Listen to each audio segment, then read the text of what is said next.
آقا اگه یه دختری موهاشو بذاره بیرون، از نامحرم نپوشونه موهاشو، این عذابش قیامت چیه؟ شنیدین عذابش چیه؟ آویزونش میکنه از چند سال؟ مثلا 100 سال، 10 سال. بعد میشه بگید یک روز در قیامت معادل چند روز در عالم دنیاست؟ گفتن 50 سال. نه که انقدر طولانی، یعنی اینجوری میگذره، سخت میگذره. میخوام بگم سخت میگذره. یعنی یه دختری موهاشو گذاشته بیرون، بعد خدا 1000 سال اینو همو آویزون میکنه، بعد وسط آتیش. بعد مثلا طرف میگه من تشنمه، چی بهش میدن تو جهنم؟ زقوم. ها زقوم چیه گفتن؟ چرک و خون جوشیده، داره میجوشه، قل میزنه، چرک و خون. بعد زقوم میریزن تو حلقش، میگه روده ها رو هضم میکنه، از بدن خارج میشه، دردو میچشه، این اعصابش از کار نمیفته، این زجر رو به تمامه درک میکنه.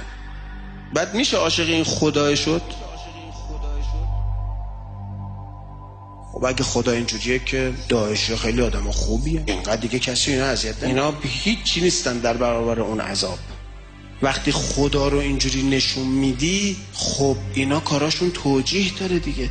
میگن اینو خدا میخواد ببره 100,000 سال آویزونش کنه، حالا ما 100 آویزونش کنیم. خب حالا منطقیه این حرف؟ اینه یه چیزی رو میخوای به خدا نسبت بده، تش نمیفهمی بگو من نمیدونم. بابا یه خدا درست کردی اون بالا، جلادام اینجوری نیستن بابا. 24 ساعت که یارو زجرش اومد یه روز، 2 روز، 1 ماه، 2 ماه، 1 سال اعتراف کنه، تش تمومش میکنن. یه تیر بزن تو بغض یارو، رفت یا ولش میکنه، میگه برو. 1,000,000 سال یارو آویزون میکنن که موهاتو نامحرم دیده.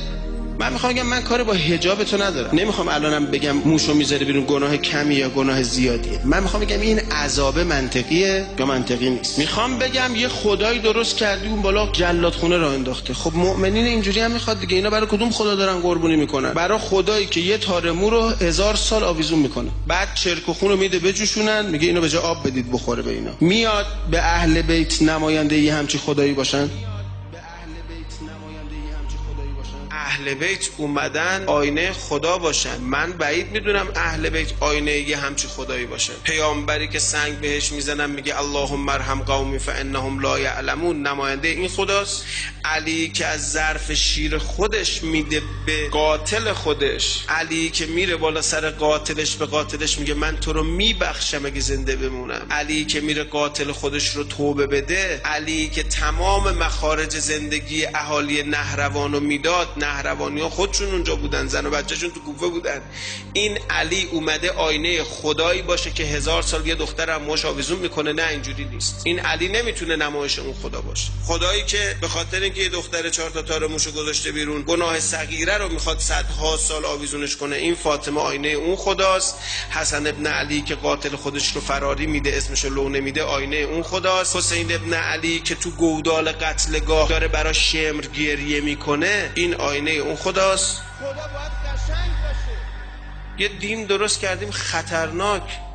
هر کی به یه قدرتی میرسه سریع شروع میکنه سلیقه خودش رو از دین اعمال کردن. به چه حقی اعمال میکنی سلیقه؟ بعد میگه اینی که ما میگیم دینه، هر کی خلاف این بگه خلاف دین گفته. کی گفته اونه که تو میفهمی دینه؟ این فهم تو از دین. آقا خدا قیامت یقه ما رو میگیره، میگه تو چی کاره بودی رفتی گفتی دین اینه؟ به تو چه ربطی داشت آخه؟ نامه داده بودم بهت، ملک به تو نازل شده بود، چی بوده؟ هیچ مرض داشتی؟ نمیگفتی میمردی؟ یه اعتقادی داشتی مال خودت نگه می‌داشتی، پیش منم حجت داشتی، میگفتی من اینو فهمیدم. اما این که این فهم تو رفتی نشر دادی، بعد جلو فهم دیگران گرفتی، بعد با فهم دیگران رو تکفیر کردی، بعد حکم اعدام دادی برای دیگران. خدا میگه خود تو چی کاره بودی این غلطا رو کردی؟ چی میخوای جواب بدی؟ کسی از پیش حضرات معصومین نیومده بیاد بگه معاد اینه که ما میگیم غیر از اینم نیست. آقایون فهمشون از معاد میگن معاد هم جز اصول دینه. اصول دین ما عقلیه، هر کس باید فکر بکنه، برای خودش حجتی پیدا بکنه. قرآن و روایات اومدن کمک کنن شما بتونی بهتر فکر بکنی. به هر نتیجه‌ای هم رسیدی پیش خودت و خدا مأجوری، تموم شد رفت. قرارم نیست همه به یه نتیجه برسیم، قراره هممون فکر کنیم.